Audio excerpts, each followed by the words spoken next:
I take art very seriously, but I don't always want to sound like I do.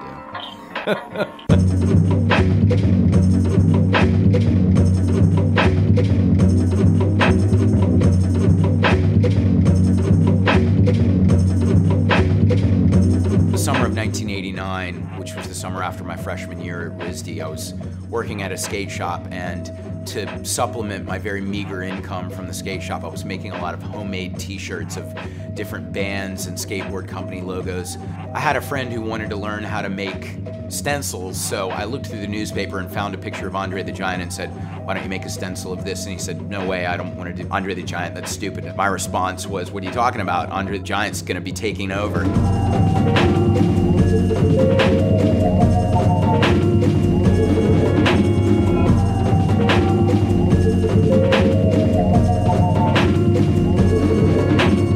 The next thing you know, it had started to become this underground phenomenon where people that I didn't even know came up to me and said, "Hey, do you have any of those Andre the Giant stickers?" And it was like a subcultural secret handshake, and I didn't expect that, but I saw a power to it that I was fascinated by. This idea that public space is usually reserved for advertising and government signage, and anything other than that is actually, an anomaly.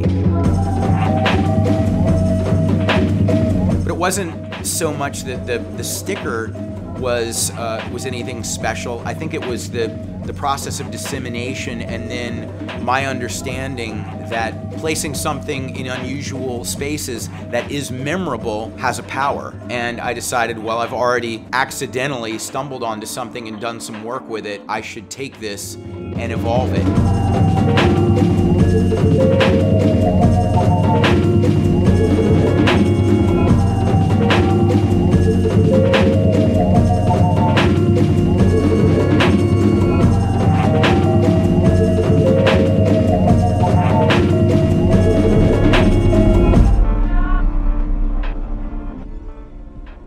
Growing up in Charleston, South Carolina, I really didn't have a great knowledge of contemporary art, but I always liked to draw and paint. But when I started skateboarding at age 14 was when I really started to pay attention to art outside of a lot of the quaint stuff I was surrounded by in Charleston. And that was through the album packaging of punk rock done by people like Winston Smith for the Dead Kennedys, Raymond Pettibone for Black Flag, Jamie Reed for the Sex Pistols, and then the skateboard graphics done by people like Jim Phillips for Santa Cruz, Vernon Court Johnson for Powell Peralta, Pusshead for Zorlak. And from there, I started to take a little bit more of an interest in other graphic art and fine art forms, including pop artists like Andy Warhol, Roy Lichtenstein, Jasper Johns, Robert Rauschenberg. I really loved the balance between accessible imagery and things that seemed like they could come from editing and appropriation, deciding to juxtapose or configure images in a certain way, but the artist bringing their own thing to it, because that in some ways was analogous to the ransom note style of punk rock and the Xeroxing that went into that. Once I learned how to shoot photo emulsion screens, multiple color things, I could combine my illustration, my photography, collage. It would all be synthesized through the process of screen printing. I think it made me a lot more ambitious, less fearful as an artist. So I started to use a cohesive color palette, and I started to develop a vocabulary of motifs that would be useful to me in reminding people that it's not just the color scheme, but this came from me. This is a Shepard Fairey and the Obey campaign, because the star icon is in the image, the exclamation point, the arrow, the red rays in the background. As time went by and as my project progressed and evolved, I realized that really there was no point in just pandering to the people that already agreed with me, especially seeing the backlash to Nirvana's success. Even though I came from punk rock, this idea of elitism not just being from the top of the pyramid down, but also there's fringe elitism as well, that started to really emerge for me, and that if I believed in equal opportunity and being a populist, that I couldn't be, you know, an elitist in the margins and say, this isn't for you, square guy, this is only for my cool rebel friends.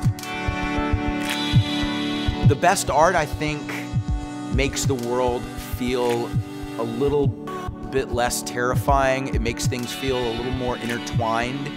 And one of the things that I got out of seeing my work resonate with people I wouldn't have expected was this potential to maybe cross-pollinate with a lot of different groups of people and have a dialogue happen that could be beneficial to everyone. I wanted to maintain my punk rock ideals when that made sense, but I also wanted to infiltrate the dominant structure.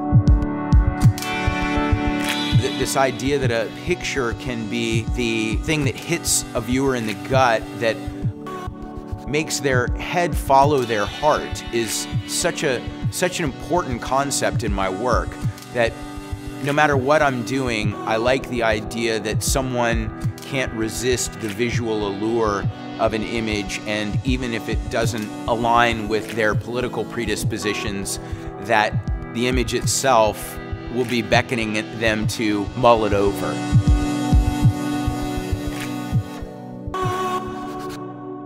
When I made the Obama Hope poster, I made it as a tool of grassroots activism along the same lines as any of the posters I make. The posters I made that were against the Iraq War and the Patriot Act, a lot of the things that I thought were dangerous about the Bush presidency. When I saw someone running for president that I thought really typified the antithesis of the Bush views, I thought it made sense for me to support that person. So even though some people considered the Obama poster as a departure from my rebel tendencies, it actually, I thought, was a very logical approach to what was going on at the time in America. A lot of people feel like spectators in democracy. They don't feel like they have the power to make a difference. And I'm so glad that I have the Obama Hope poster as a case study to say that I, with very few resources by political standards, not involved with a corporation, not involved with a political party, was able to do something that seemed to impact a lot of people. And I think the more people that participate in democracy, the better it works. A lot of my work is about the symbols of Americana, the symbol of success, and the duality of a lot of those things, that what might be seen as a positive symbol in one realm actually has a dark side that should be viewed with a degree of caution.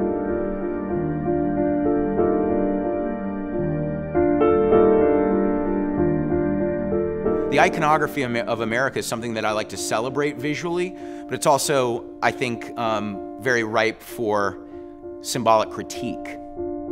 These ideas of whose power, whose glory, someone's power and glory might be someone else's suffering and degradation, something that's about ego in the moment and not about how this is going to endure. This juxtaposition of the beauty and the thing that might have harmful consequences to that beauty in the same picture, so that relationship has to be addressed, is what I'm doing with those pieces.